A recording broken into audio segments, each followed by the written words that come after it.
Ladies and gentlemen, it's my pleasure and privilege tonight to ask Mr. Sawle to come forward in one moment and receive this cheque on behalf of himself and Mrs. Sawle as a thank you from all the people of our parish, from St. John's, and from many people outside who have willingly and gladly sent their contribution. I'm afraid I'm no speaker. I wish often I was a Churchill. I have a Churchillian figure, but not a Churchillian tone of phrase. But nevertheless, we've had many wonderful years with Mrs. Sawle here. It's sad to see them go, but we've got to look to the future and hope that the new man will do the same work, and the work will be advanced as it has been while Mrs. Sawle has been here. Incidentally, the cheque that we're giving is for £2,200.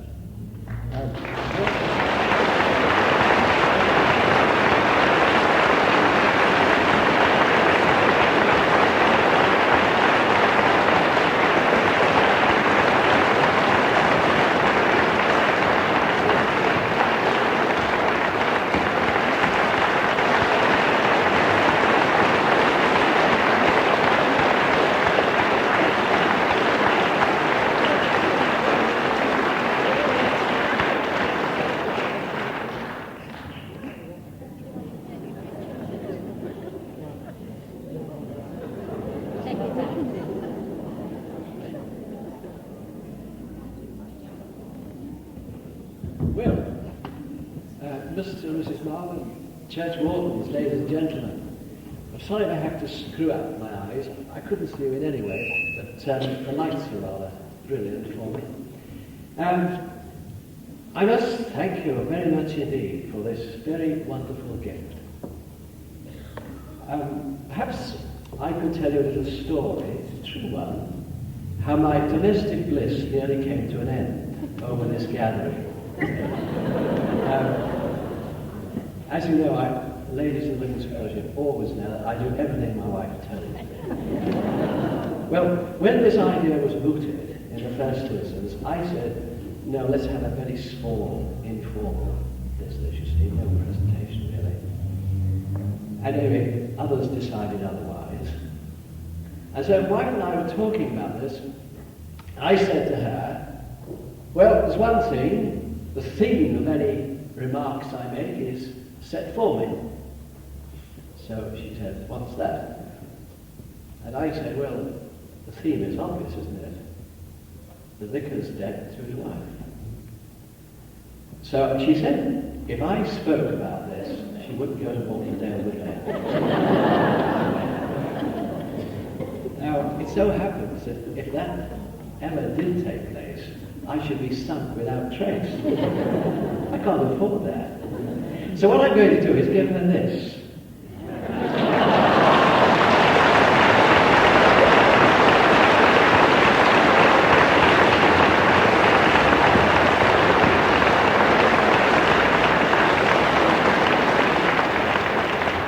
And that, I think, expresses what would be the major part of what I would say tonight. Well, inevitably, change comes and life goes on, doesn't it? And the work of the church is always an ongoing process. I inherited a great deal from my predecessor, which I cherished, valued, and I hope that my successor will inherit something from me, which he will be able to cherish, value, and build on. The church, the work of the church goes on. Someone once said, God buries his workman, but he carries on with his work. And this is the way one looks at things. It is not what any individual does. Individuals do different things, don't they? Remember in the New Testament it says one sows, another waters, but God gives the increase. And if there is any increase, it comes from God. It has to come from Him. And so we thank God, my wife and I thank God for the work here, which we've been privileged to take part in. We've had some really good friends. Jack and Nellie Marland have been wonderful to us. One thinks of Jimmy and Nora Parr, who were goodness itself to us. One thinks of some of the characters who passed on. One of my church orders would forgive me if I referred to Billy Nelson, George Parkinson, Nathan Gregson. I always remember, in that afternoon Bible class we used to have, during the final prayer, old George was deaf, and he and Nathan Gregson used to go over there. George was a great supporter of Blackburn Rovers. And during the final prayer, we could hear, I could always hear George telling Nathan what happened at running commentary on the previous day's match. Bless him. It's things like that. One thinks of different people, and one could go on. The list is endless. But this is what parish life's all about, isn't it? It is about people, and we've enjoyed being with you very much indeed. And we go away with extremely happy memories. Now, I had actually prepared a longer speech. I was told, quite bluntly, by a member of my family, that I had to be very brief indeed. You see, they know my tales. And you see, they all say at home, when I start telling, I've given up telling stories at home, because they always say that they get to the punchline about 3 paragraphs before I do. And when I get there, usually the punchline has disappeared. I've forgotten what it's all about. So there's not much point really in telling some of the tales I would like, except perhaps the two that one I mentioned. Two little things that happen, that make life interesting. I remember we had a wedding. It was in the winter. The bride came to church, and bless her, she was as cold as ice. During the first hymn, you could hear her teeth chattering. And so I said to her, this isn't in the prayer book, of course. I said, are you feeling cold, love? She said, chattered, yes, she said. So while we were singing the hymn, I went into the vestry, and I got my big blue cloak. And I came out and wrapped it round her. And she was married in the vicar's cloak.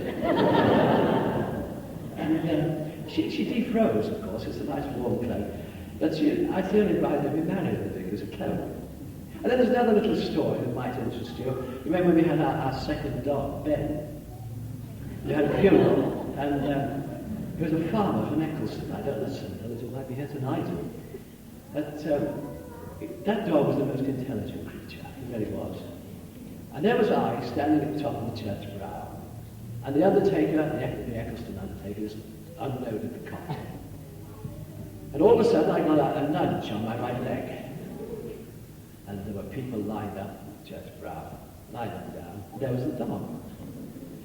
And so, in the most civilized voice I could muster, I hadn't heard Barbara Woodhouse then. I told him to go home. And he wouldn't. He just sat on his haunches, so he'd been trained for this, really. And so I could do nothing. So the undertaker and the cortege came up the church brow, and so I turned towards the tower, so did the dog. And he preceded me, about 4 feet ahead of me. And head down, ears down, tail down, and at the right place. And we went on like this, you see. Well, I had an advantage over him, and it was his first funeral, wasn't it? So when we came to the tower door, he, of course, marched on. So I let him. I went as far across the tower door as I possibly could. Then I turned sharply to the left. Dog went off.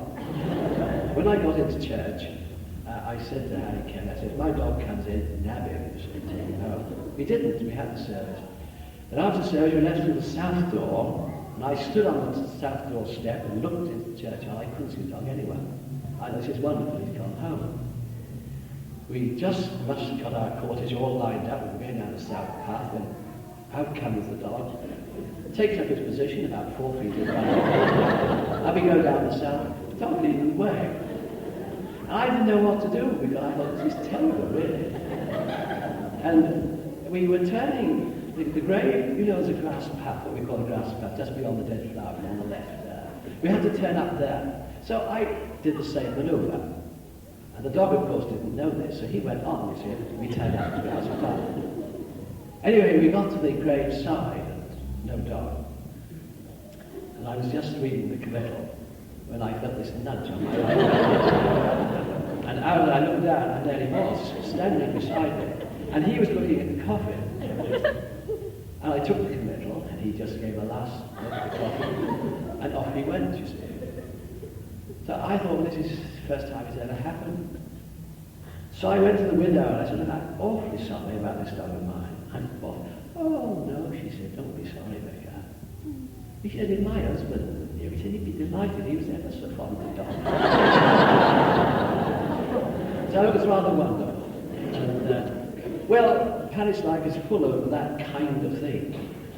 Memories of people, memories of events. I'm sure lots of things I should have said that I haven't said. I hope you forgive me if I missed out anything I ought to have put in. I was told to be very brief. But I know we would both like to thank you very much indeed for all your help, for all your friendship, for all your love, and for your presence here tonight. And we leave Leyland with the happiest of memories. Thank you very much.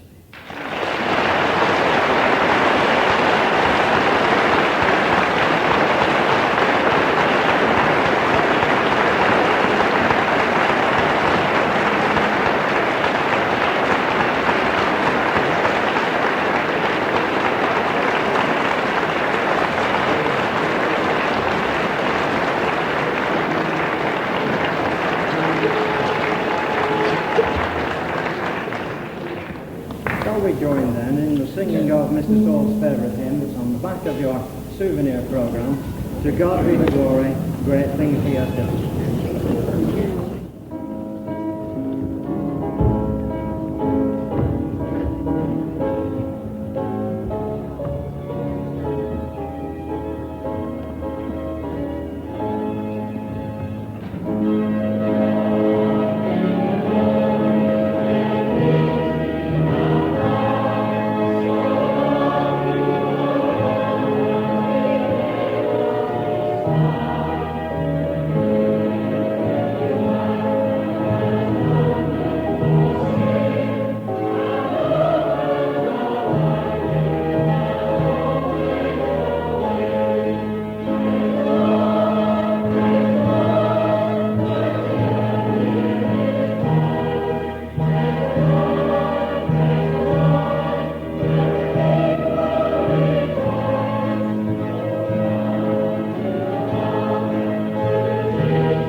Shall we say together the collect, lighten our darkness?